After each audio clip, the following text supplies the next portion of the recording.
기본으로 돌아가자라고 하는 큰 주제를 가지고 설교를 이어가고 있습니다. 저희가 처음 살펴본 세 가지는 하나님과의 관계에서 지켜야 할, 회복해야 할 기본, 즉 예배와 말씀과 기도에 대해서 생각해 보았습니다. 그리고 다음 두 가지 부분은 저희가 사람들과의 관계에서 기억해야 할 기본, 즉 믿음의 공동체인 교회를 우리가 어떻게 사랑할 것인가, 그리고 하나님께서 저희에게 허락하신 가장 첫 번째 공동체인 가정, 우리가 어떻게 가정을 순종하는 가정, 하나님을 경외하는 가정으로 만들어갈 것인가, 우리 말씀을 통해서 함께 고민해 보았습니다. 오늘은 저희가 속해 있는 세상과의 관계를 좀 주제로 정해 보았습니다. 세상 속에서 살아가는 그리스도인으로서 우리가 어떤 마음으로 이 세상을 살아가야 하는가, 함께 읽은 베드로전서 1장 말씀을 통해서 간략하게 생각해 보려고 합니다. 오늘 이 주제를 생각했을 때 베드로전서를 설교 본문으로 정한 이유는 이 베드로가 이 편지를 쓸 때 처해 있었던 상황, 베드로 사도가 있었던 그 상황이 아마 당시에 가장 치열한 세상이었기 때문에 그렇습니다. 베드로가 이 편지를 쓰면서 오늘 우리는 시작하는 부분만 읽었습니다만은 베드로전서 마지막 마무리하는 부분에 보면 문안 인사를 나눌 때 이렇게 이야기합니다. 택하심을 함께 받은 바벨론에 있는 교회가 너희에게 문안하느니라. 본인이 지금 있는 위치를 바벨론에 있는 교회라고 표현하고 있습니다. 그럼 바벨론이라고 하는 이름은 성경에서 하나님을 대적하는 세상, 하나님께 적대적인 세상의 대명사와 같은 그러한 용어이죠. 바벨론. 구약시대 때는 하나님을 섬기는 이스라엘 백성들을 멸망시키고 유대인들을 포로로 잡아갔던 나라가 바벨론 제국이고, 사실 그 제국이 멸망한 이후에도 신약시대에는 여전히 교회가 이 바벨론이라고 하는 명칭을 사용했습니다. 왜냐하면 그들이 살아가고 있던, 그들을 다스리고 있던 이 로마 제국이 역시 바벨론과 같이 계속해서 교회를 핍박하고 하나님을 대적하는 그러한 적대적인 나라였기 때문에 그렇죠. 즉 베드로는 이 로마 제국의 심장부라고 할 수 있는 로마에서 목회를 하면서 그곳에서 지금 편지를 쓰고 있는 것이죠. 그러면서 내가 있는 곳은 바벨론이다. 바벨론에 있는 교회가 여러분께 문안합니다. 라고 이야기를 하고 있습니다. 그러니까 가장 치열하게 싸우고 있었던 전쟁터의 한 복판, 바벨론, 바벨론에서 이 사도 바울이 목회하고 있었고 거기서 지금 쓰는 편지이기 때문에 아마 세상이 어떠한 곳인지, 그리고 세상 속에서 그리스도인이, 성도들이 어떠한 마음으로 살아가야 하는지를 가장 깊이 고민한 책 중에 하나가 이 베드로전서라고 생각합니다. 본인 자신은 바벨론에 있는 교회라고 고백하고 이 편지를 받는 성도들을 가리켜서는, 그리고 이 편지를 오늘 이 시대, 이 아침에 함께 읽은 저와 여러분들을 향해서는 여러분들은 흩어진 나그네입니다 라고 부르고 있습니다. 우리의 신분을 무엇보다 먼저 흩어진 나그네라고 부르는 것이죠. 우리 함께 읽었지만 1절 말씀을 한 번 더 다시 한번 읽어보실까요? 1절 시작. 예수 그리스도의 사도 베드로는 본도, 갈라디아, 갑바도기아, 아시아와 비두니아에 흩어진 나그네에게 이 편지를 흩어진 나그네에게 이 편지를 쓴다라고 편지를 시작하고 있습니다. 흩어진 나그네라고 하는 타이틀, 이 타이틀은 자기에게 익숙한 나라와 환경을 떠나서 낯선 곳에서 외국인으로 살아가고 있는 그러한 불안정한 삶을 상징적으로 의미하고 있습니다. 자기 나라가 아닌 다른 나라에서 나그네로 살아간다. 이때 겪는 어려움에 대해서 아마 여기 계신 많은 분들이 이미 오랫동안 경험하시고 체험하셨을 거라고 생각합니다. 여러 가지 면에서 나그네와 외국인들이 어려움을 겪고 살아가죠. 이 중에 계신 우리 청년들 중에는 학교를 마치고 또 취업을 준비하고 있는데 시민권자가 아니라는 이유 때문에 원하는 직장, 원하는 포지션을 가지 못하는 그러한 불이익을 당하는 분들이 아마 꽤 여러 분 계실 것입니다. 성적도 좋고 능력도 좋은데 신분 문제가 걸려서 더 좋은 자리로 가지 못하는 그러한 어려움이 있죠. 때로는 우리가 동양인이라고 하는 이유 때문에 은근히 혹은 노골적으로 차별을 받기도 합니다. 요즘에 이 신종 코로나 바이러스 때문에 동양인들에 대한 그 엔티 반응이 더 심해졌다는 이야기도 들었는데요. 지난 금요일에 저희 교회 방문해 주셨던 우리 장하준 선교사님, 중국 선교사님께서 참 흥미로운 이야기, 또 굉장히 본인이 억울해하시면서 이야기를 해주시더라고요. 이 아틀란타 내려올 때 본인이 비행기를 탔는데 티켓팅 할 때 좌석을 정해주지 않고 마지막 게이트까지 좌석을 이렇게 안 결정해주고 하다가 자기를 제일 비행기 뒷좌석, 화장실 바로 앞에 의자도 잘 젖혀지지 않는 그런 좌석으로 배정을 해줘서 굉장히 기분이 언짢았다라고 하는 이야기를 들려주신 것 기억이 납니다. 물론 항공사 직원이 정말로 의도적으로 그렇게 했는지는 모르겠지만 당하는 사람은 굉장히 기분 나쁜 일이죠. 이거 나를 차별하는 것이 아닌가 하는 그러한 언짢은 마음을 갖게 됩니다. 여러분, 미국에서 사시면서 특별히 외국인으로서 받는 언어적인 스트레스, 이건 역시 만만치 않죠. 아마 영어 때문에 당황스러웠던 또 굉장히 무시당했던 그러한 일들이 적지 않게 있으셨을 것이라고 생각합니다. 저도 그런 적이 있었는데요. 제가 영어 때문에 무시받았던 경우 중에 제일 대표적으로 생각나는 건 저희 아이들한테 무시당했을 때입니다. 벌써 아마 6년 전인 것 같아요.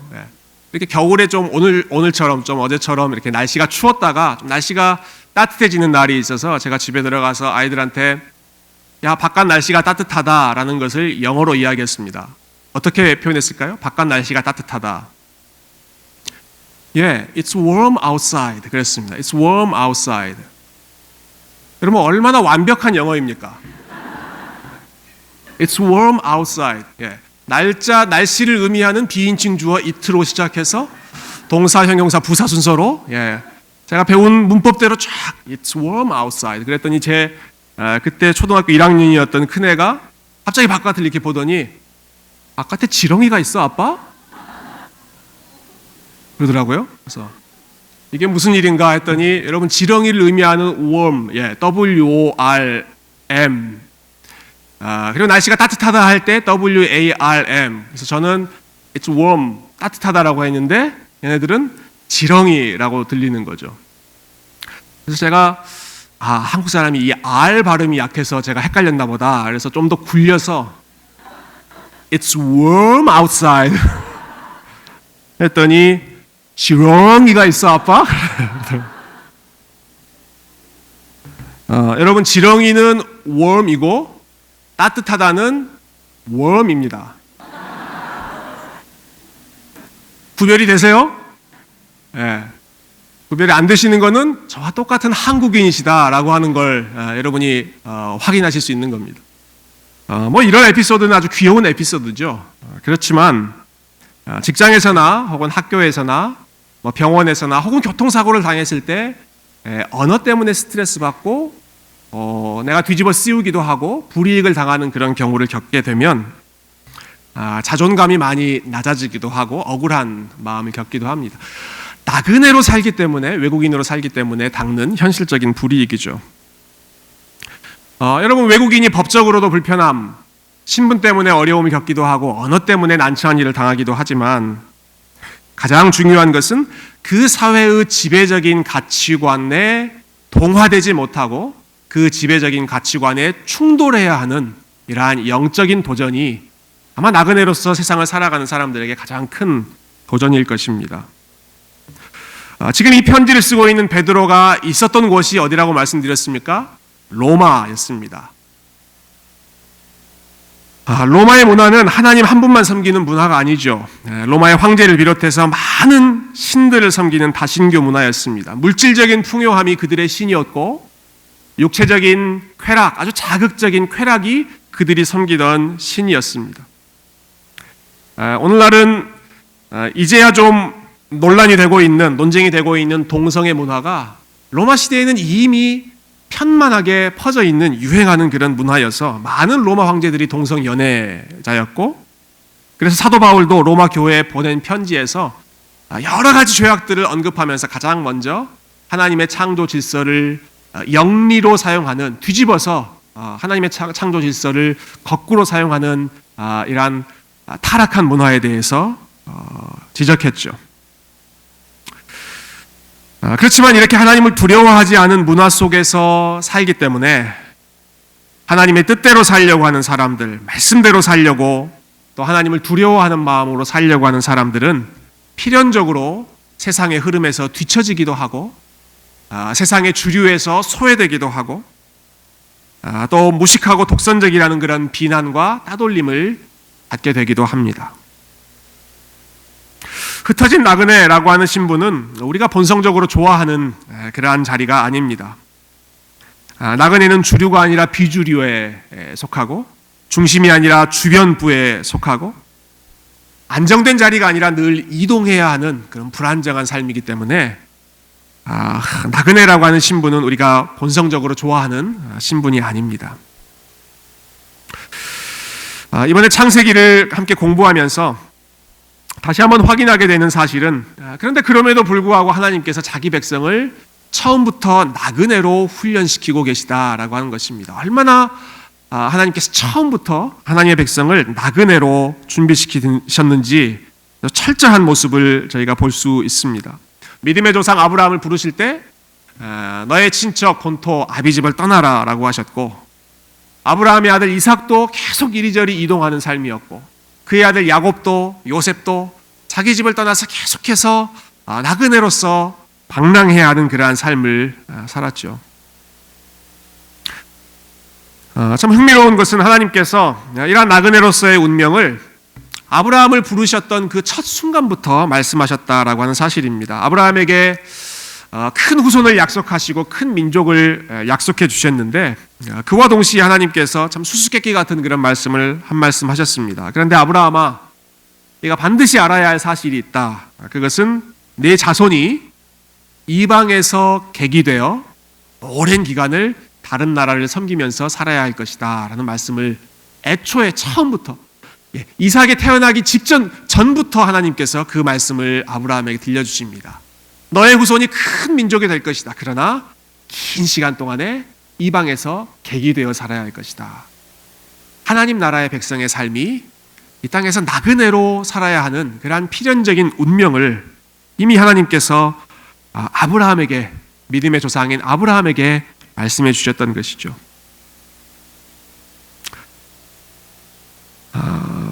그러한 나그네의 삶을 살아야 하기 때문에 겪게 되는 여러 가지 불편함과 어려움과 소외되는 마음, 베드로는 나그네들이 겪는 그러한 상황을 너무나도 잘 알고 있었습니다. 그래서 오늘 본문 6절에 보니까 베드로가 이렇게 고백하고 있습니다.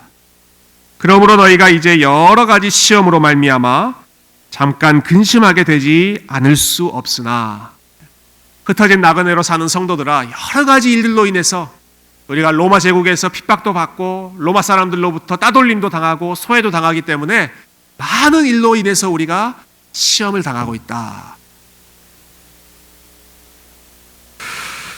그래서 그러한 시험 때문에 근심할 수밖에 없다는 현실, 하나님의 백성의 안타까운 현실을 베드로는 부인하지 않았고 그것을 솔직하게 인정하면서 우리는 흩어진 나그네다라는 사실을 확인하고 있는 것이죠. 그렇지만 오늘 본문에서 성도의 정체성을 말할 때 흩어진 나그네라고 하는 사실만을 언급하지 않습니다. 하나님의 백성의 정체성을 이야기할 때 나그네라고 하는 사실 이외에 또 한 가지의 정체성을 사도 베드로는 말해주고 있습니다. 그것은 바로 택함받은 백성이다라고 하는 것입니다. 우리는 흩어진 나그네이지만 동시에 택함받은 백성의 위치에 있습니다. 1장 2절 말씀이 이 사실을 분명하게 보여주고 있습니다. 우리 한번 2절 말씀을 다시 한번 찾아서 읽어보실까요? 시작. 곧 하나님 아버지의 미리 아심을 따라 성령이 거룩하게 하심으로 순종함과 예수 그리스도의 피 뿌림을 얻기 위하여 택하심을 받은 자들에게 편지하노니 은혜와 평강이 너희에게 더욱 많을지어다. 아멘. 우리말 성경에는 흩어진 나그네라는 단어가 1절에 나오고 택하심을 받은 자들이라고 하는 구절이 2절 뒷부분에 나오는데요. 원문은 그렇지 않습니다. 택함 받은이라고 하는 말이 제일 먼저 나옵니다. 나그네라고 하는 단어 앞에 택함 받았다라고 하는 사실이 나옵니다. You are elect exiles. 택함 받은 나그네이다. 택함 받은 외국인이다라고 하는 사실을 가장 먼저 이야기하고 있죠. 나그네라는 사실보다 택함 받았다라는 사실이 먼저라고 하는 것이죠. 그래서 조금 전에 읽었던 그 6절 말씀에도 보면 너희가 나그네이기 때문에 여러 가지 시험을 만나 근심하지 않을 수 없게 되었다라는 사실을, 그러한 현실을 고백하지만, 그러나 그것으로 끝나지 않고 근심할 수밖에 없게 되었으나 그러나 오히려 너희가 기뻐하는도다. 분위기가 정반대로 바뀌는 것을 베드로가 보여줍니다. 나그네이기 때문에 근심하는 일이 있지만 택함 받은 백성이기 때문에 오히려 기뻐하는도다라는 것이죠. 두 가지 정체성이 공존하지만 나그네보다 택함 받은 자가 먼저다라고 하는 사실을 베드로는 무엇보다 강조하고 있습니다. 그리고 이 사실을 조금 더 구체적으로 삼위 하나님과의 관계에 비추어서 설명하고 있는데요. 먼저 성부 하나님과의 관계에 비추어서 베드로는 우리에게 이렇게 우리의 정체성을 말해줍니다. 저와 여러분은 하나님 아버지의 미리 아심을 따라 택하심을 받은 사람들입니다. 하나님께서 저와 여러분을 미리 알고 택하셨다라는 사실입니다. 천지를 만드신 하나님 아버지께서 저와 여러분을 창세전부터, 우리가 이 땅에 존재하기 전부터 정도가 아니라 이 세상이 창조하기 그 전부터 하나님께서 저와 여러분을 알고 계셨고 저와 여러분을 하나님의 마음과 생각 가운데 품고 계셨습니다. 여러분, 성경에서 안다라고 하는 표현이 나올 때는 이것은 단순히 어떠한 정보를 가지고 있다, 인포메이션을 가지고 있다라는 정도가 아니라 안다라고 했을 때는 마치 남편과 아내가, 부부가 서로를 깊이 아는 것처럼 인격적인 관계를 표현할 때 이 안다라고 하는 단어를 자주 사용합니다. 예수님께서도 그렇게 말씀하셨죠. 우리가 어제 아침에 묵상한 본문에서도 나는 선한 목자이고 너희들은 나의 양이다 라는 말씀을 하실 때 나는 내 양을 안다 하셨습니다. 나는 내 양을 하나씩 하나씩 그 이름을 불러가며 안다. 그리고 내 양들도 내 음성을 듣고 나를 안다. 목자이신 주님께서 우리를 알고 양인 우리가 예수님을 안다라고 했을 때 그 알은 서로가 서로에게 속해 있다는 것을 기억하는 것이고 서로를 신뢰하면서 아주 친밀하게 함께 걸어가는 그러한 관계를, 서로를 알아가는 관계, 이렇게 표현하는 것이죠. 하나님께서 우리를 미리 아신다. 그 말씀은 우리가 어떠한 형편인지, 우리의 과거와 현재와 미래가 어떠한 상황인지를 하나님께서 미리 아시고 그것에 맞게 하나님께서 보호하시고 인도하시고 우리와 동행하시는 그 하나님의 친밀한 관계, 저와 여러분을 사랑하시는 그러한 지식을 하나님이 미리 아신다라고 말씀하고 있습니다. 여러분, 특히 하나님께서 우리를 아실 때 무엇보다도 우리의 연약함을 아십니다. 우리가 잘 아는 시편 103편 말씀, 다윗이 고백하는 귀한 고백이지요. 아버지가 자식을 긍휼히 여기심같이 여호와께서는 자기를 경외하는 자를 긍휼히 여기시나니 이는 그가 우리의 체질을 아시며 우리가 단지 먼지뿐임을 기억하심이로다. 하나님이 우리를 아신다. 그런데 우리가 어떠한 체질인지, 우리가 먼지와 같이 연약하고 보잘것없고 쉽게 깨어질 수밖에 없는 그러한 약한 존재라는 것을 하나님이 알고 계시고, 그렇게 알기 때문에 하나님이 그냥 우리를 포기해버리시고 내팽개치시는 것이 아니라 아버지가 자식을 불쌍히 여기같이 오히려 더 안타까운 마음으로 긍휼히 여기시는 것이 우리를 미리 알고 계시는 하나님의 인격적인 지식입니다. 한 걸음 더 나아가서 우리 연약함을 아시기 때문에 하나님께서는 저와 여러분의 삶을 여러 가지 위험으로부터, 시험으로부터 친히 보호해 주시는 분이십니다. 오늘 말씀 5절에서 베드로가 이 믿음을 표현하고 있죠. 자, 5절 말씀 우리 다시 한번 읽어보실까요? 5절 시작. 너희는 말세에 나타내기로 예비하신 구원을 얻기 위하여 하나님의 능력으로 보호하심을 받았느니라. 아멘. 예, 여기 보호하심을 받았느니라.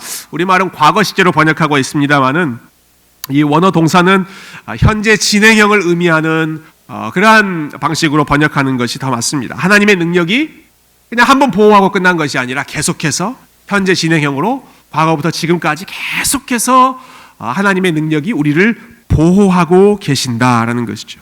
하늘에 있는 유업, 장차 우리가 도착할 그 하나님의 나라, 그 하나님의 나라의 유업을 최종적으로 받을 때까지 하나님이 포기하지 않고 계속해서 보호하시고 함께 하신다. 비록 이 땅에서 나그네와 외국인으로 살아가고 있지만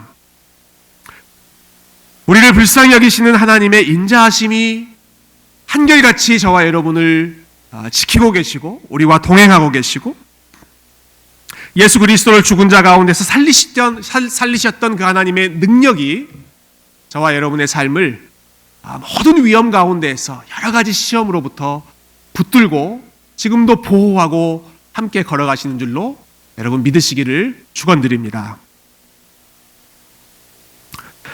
하나님께서 우리를 보호하고 계십니다. 하나님께서 우리를 인도하고 계십니다. 그런데 그렇게 인도하시는 궁극적인 목적은 저와 여러분을 거룩한 백성으로, 거룩한 하나님의 나그네로 만들어 가시기 위해서입니다. 다시 2절 말씀 보니까 하나님 아버지의 미리 아심을 따라 성령이 거룩하게 하심으로 순종함과 예수 그리스도의 피 뿌림을 얻기 위하여 택하심을 받은 자들이라고 표현하고 있습니다. 하나님께서 우리를 미리 아신다, 우리를 택하셨다. 무엇을 위해 택하셨느냐? 거룩한 순종의 사람이 되기 위해서. 성령께서 거룩하게 하시고 예수 그리스도를 따라 순종하는 그러한 순종의 삶을 살도록 하시기 위해서 하나님께서 우리를 부르셨다라는 것이죠. 나그네로 살기 때문에 대충 사는 것이 아니라 나그네로 살지만 하나님의 택함 받은 거룩한 백성으로 살기 때문에 하나님의 아름다운 덕을 이 세상 가운데 빛으로 소금으로 증거하는 그러한 삶, 그리스도를 따라가는 삶으로 저와 여러분을 부르셨습니다. 많은 분들이 성경에서 좋아하는 말씀 중에 하나가 로마서 8장 28절 말씀입니다. 많은 분들이 암송하시는 구절이죠. 하나님을 사랑하는 자, 곧 그 뜻대로 부르심을 입은 자들에게는 모든 것이 합력하여 선을 이루느니라. 모든 것이 합력하여 선을 이루느니라. 그런데 이 하나님께서 말씀하시는 이 선, 이 좋은 것이 무엇인지 하는 것을 바로 이어지는 29절에서 말씀하고 있는데요. 하나님이 미리 아신 자들을 또한 그 아들의 형상을 본받게 하기 위하여 미리 정하셨다라고 말합니다. 모든 것이 합력하여 선을 이룬다. 그 선은 무엇이냐? 하나님이 미리 아신 자들을 그 아들의 형상을 본받게 하시는 것이다. 여기 다시 한번 하나님이 미리 아셨다라고 하는 표현이 나오죠. 저와 여러분을 미리 알고 선택하신 하나님께서는 예수 그리스도의 형상, 예수 그리스도의 모습을 담게 하시기 위해서 우리를 부르셨고 우리를 택하셨고 지금도 계속해서 예수 그리스도의 사람이 되도록 하시기 위해서 우리의 마음과 삶을 다듬어가고 계시는 것이죠.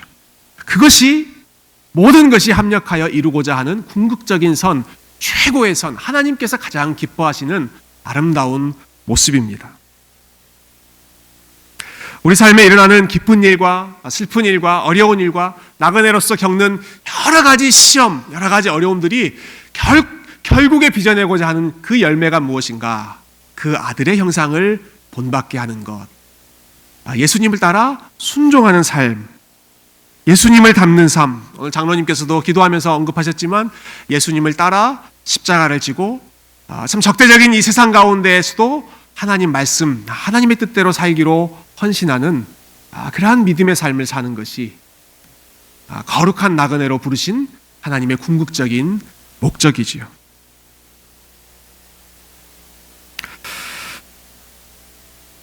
창세기에 등장하는 믿음의 조상들의 삶, 그들의 삶이 나그네 인생을 잘 보여준다라는 말씀 드렸습니다. 그들의 삶을 보면 나그네의 여정을 시작할 때 처음의 모습은 참 부족하고 보잘것없는 그러한 모습 투성이었습니다. 믿음의 조상이라고 불리는 아브라함은 자기 생명을 보존하기 위해 자기 아내를 누이라고 속일 정도로 겁이 많은 모습이었습니다. 근데 안 좋은 모습은 닮는다고 그러죠. 아버지가 했던 것처럼 똑같이 아브라함의 아들이었던 이삭도 자기 아내를 자기 누이라고 속이는 그러한 겁쟁이의 모습을 보여줍니다. 이삭의 아들 야곱은 태어나면서부터 욕심으로 똘똘 뭉쳐서 형의 것을 가로채려고 하고 자신의 욕심을 이루기 위해서라면 어떤 수단과 방법도 가리지 않을 정도로 다 쓰는 그러한 이기적인 사람이었습니다. 그런데 이러한 사람들, 믿음의 족장들에게 하나님께서 나타나시고 그들과 동행하시고 그들에게 찾아가서 하나님이 어떤 분이신지를 보여주신 결과 여러분 이들이 마지막 나그네의 여정을 마치는 그 순간에 갔을 때에는 얼마나 아름다운 모습으로 하나님께 영광을 돌리는지 모릅니다. 위태로울 때마다 하나님께서 도와주시고 넘어졌을 때마다 하나님께서 일으켜 세워주시고 하나님에 대한 믿음이 약해질 때마다 하나님께서 나타나셔서 나는 이러한 존재다라는 것을 보여주심으로써 계속해서 언약을 새롭게 맺어주시는 가운데 한 사람 한 사람을 연단해 가셨던 것이죠. 그 결과 아브라함은 자기의 생명이 그렇게 자기의 생명을 지키는데 급급했던 사람이 오히려 자기 생명보다 더 귀한 아들 하나밖에 없는 이삭까지도 하나님 앞에 바칠 수 있을 정도로 온전한 순종의 사람으로 탈바꿈됩니다. 하나님의 세밀한 인도하심을 경험한 이삭, 이 사람도 여기저기 다니면서 많은 어려움을 겪었지만 그래서 그 땅에 먼저 정착해 있는 사람에게 자기가 열심히 팠던 우물을 빼앗기기도 하고 많이 어려움을 겪었지만 그때마다 우물 이 사람한테 양보하고 저 사람한테 양보하고 그러나 그때마다 하나님께서 도와주시는 하나님께서 공급해 주시는 은혜를 풍성하게 체험하는 그런 온유한 사람의 대명사가 되었습니다. 욕심과 경쟁심 그것으로 똘똘 뭉쳐 살았던 야곱은 여러분 계속되는 나그네의 삶과 고난을 통해서 그의 인격과 성품이 조금씩 다듬어지면서 하나님과 씨름하고 어려운 일이 있을 때마다 하나님께 매달리고 그 결과 생의 마지막 순간에 바로 왕, 이집트의 통치자인 바로 왕 앞에 섰을 때조차도 하나님의 이름으로 그 바로를 담대하게 축복할 수 있는 놀라운 믿음의 소유자로 성장했습니다.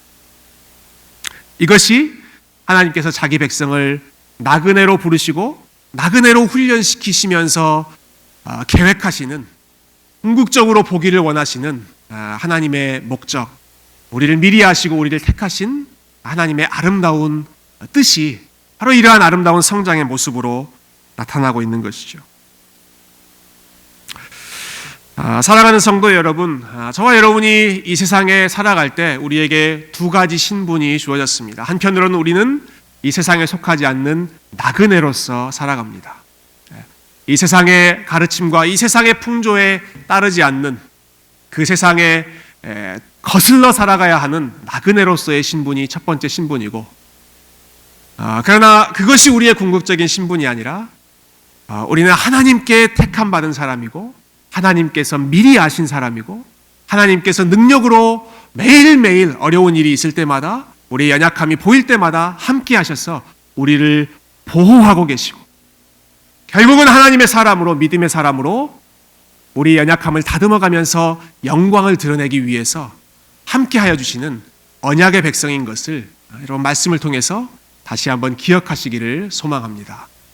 여러분 저와 여러분이 이 땅 가운데 믿음의 걸음 또 이번 한 주도 걸어가는 가운데 우리의 궁극적인 정체성은 하나님께 속해 있다는 사실을 기억하고 우리에게 일어나는 모든 일 가운데 하나님을 기억하고 그 모든 일 가운데 예수 그리스도를 닮아가는 그러한 아름다운 성화의 열매가 나타나기를 기대하는 마음으로 여러분들에게 허락하신 나그네의 여정을 기쁨으로 믿음으로 예수 그리스도를 더욱 사랑하는 마음으로 힘써 걸어가시기를 주님의 이름으로 축원드립니다.